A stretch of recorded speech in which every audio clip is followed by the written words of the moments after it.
क्या तुम में से कोई मेरे साथ आएगा? मैं आपके पीछे चलूंगा गुरुजी, पर पहले जाके अपने घर वालों से विदा ले लूं।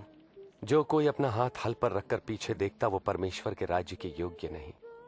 यदि कोई मेरे साथ चलना चाहता है तो वो स्वयं से इनकार करे और प्रतिदिन अपना क्रूस उठाकर मेरे पीछे हो ले। क्योंकि जो कोई अपने प्राण बचाना चाहेगा वो उसे खोएगा, और जो कोई मेरे लिए अपने प्राण खोएगा वो उसे बचाएगा। यदि मनुष्य सारे जगत को प्राप्त कर अपने प्राण खो दे तो क्या लाभ? जो कोई मुझसे और मेरी शिक्षाओं से लजाता है तो मैं भी अपनी और पिता की व स्वर्गदूतों की महिमा सहित जब आऊंगा तो उस मनुष्य से लजाऊंगा।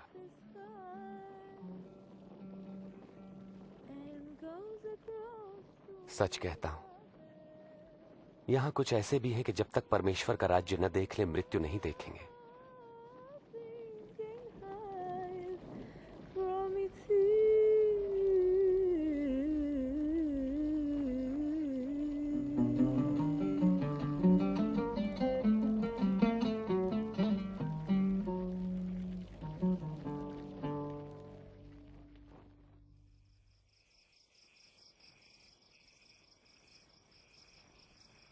तब प्रभु यीशु यूहन्ना, याकूब और पतरस के साथ पहाड़ पर प्रार्थना के लिए गए।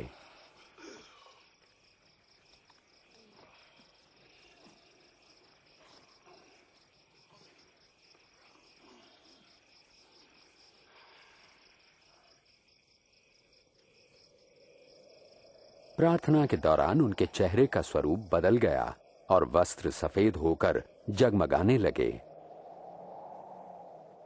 अचानक स्वर्गीय महिमा से परिपूर्ण भविष्यवक्ता मूसा और एलिया प्रभु यीशु से बातें करने लगे। आप परमेश्वर का उद्देश्य पूरा करेंगे। आपकी मृत्यु यरूशलेम में होगी।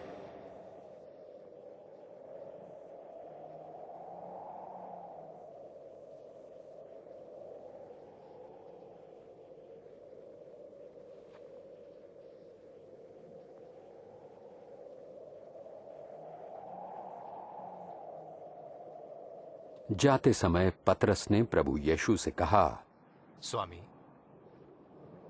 ये कितना अच्छा है कि हम यहां पर हैं। हम 3 मंडप बनाएंगे, एक आपके लिए।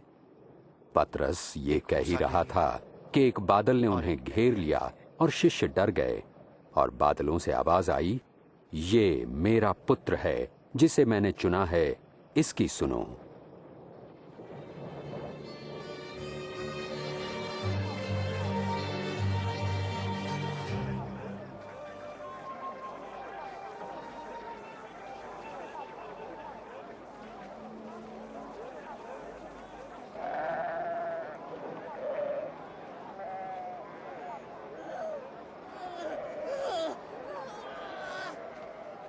गुरुजी, गुरुजी, कृपा करके मेरे बेटे को देखिए, दया करके उसकी सहायता कीजिए। ये मेरी अकेली संतान है। मैंने आपके चेलों से दुष्ट आत्मा निकालने की विनती की, परंतु वे इसे न निकाल पाए। अविश्वासी और हठीले लोगों, मैं तुम्हारे साथ कब तक रहूं और तुम्हें सहता रहूं? अपने पुत्र को यहां लाओ।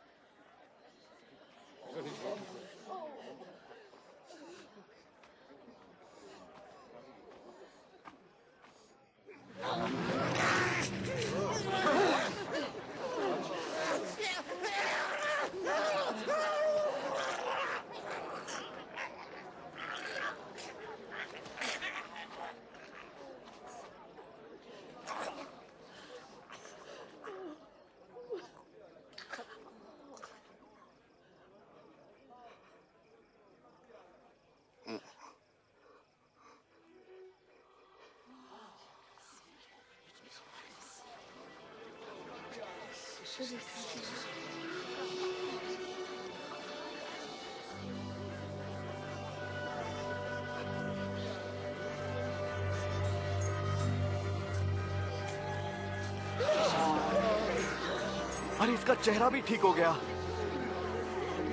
विश्वास नहीं होता।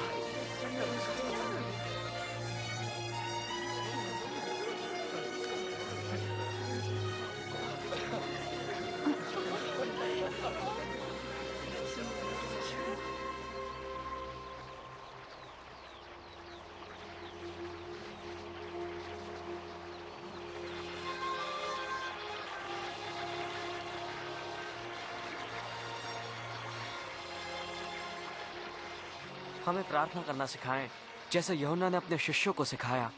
तुम इस तरह प्रार्थना करो, हे हमारे पिता आप जो स्वर्ग में हैं, आपका नाम पवित्र माना जाए, आपका राज्य आए, आपकी इच्छा जैसे स्वर्ग में वैसे ही पृथ्वी पर भी पूरी हो। हमारी प्रतिदिन की रोटी आज हमें दें, हमारे अपराधों को क्षमा करें जैसे हमने अपने अपराधियों को क्षमा किया है, और हमें परीक्षा में न पड़ने दें परंतु बुराई से बचाएं।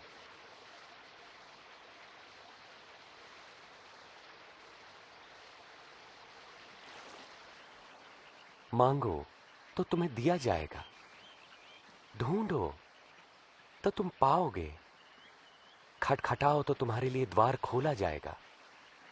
क्योंकि जो मांगता है उसे दिया जाता है, और जो ढूंढता है वो पाता है, और जो खटखटाता है उसके लिए द्वार खोला जाता है।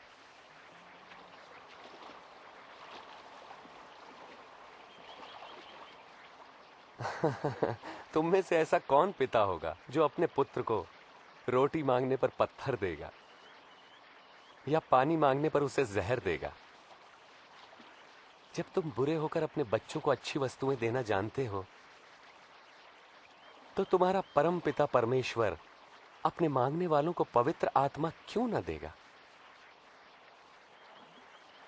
मैं कहता हूं, अपने प्राणों की चिंता न करो कि हम क्या खाएंगे, और ना ही अपने शरीर की कि क्या पहनेंगे, क्योंकि प्राण भोजन से बढ़कर है और शरीर वस्त्र से बढ़कर। पक्षियों पर ध्यान दो, वे न बोते हैं, न काटते हैं, और ना ही उनके कोई भंडार हैं, फिर भी परमेश्वर उन्हें खिलाता है।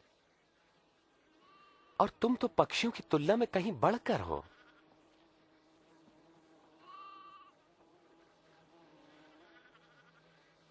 तुम में से कौन चिंता करके अपनी आयु बढ़ा सकता है?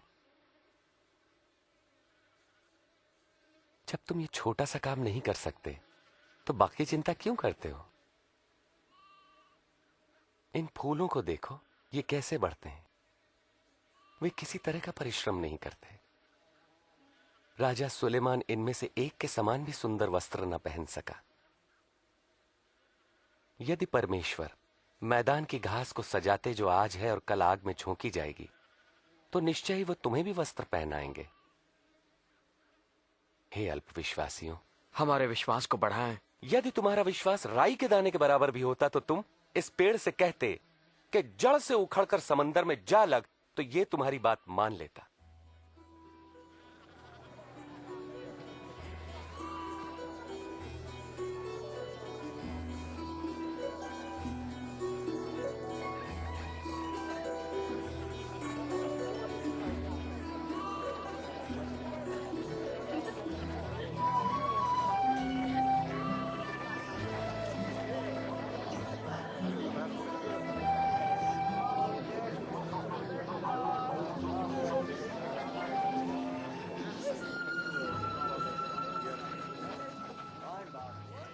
पाप में पड़ने की परीक्षाएं अवश्य आती हैं, परंतु अफसोस जिसके द्वारा वे आती हैं।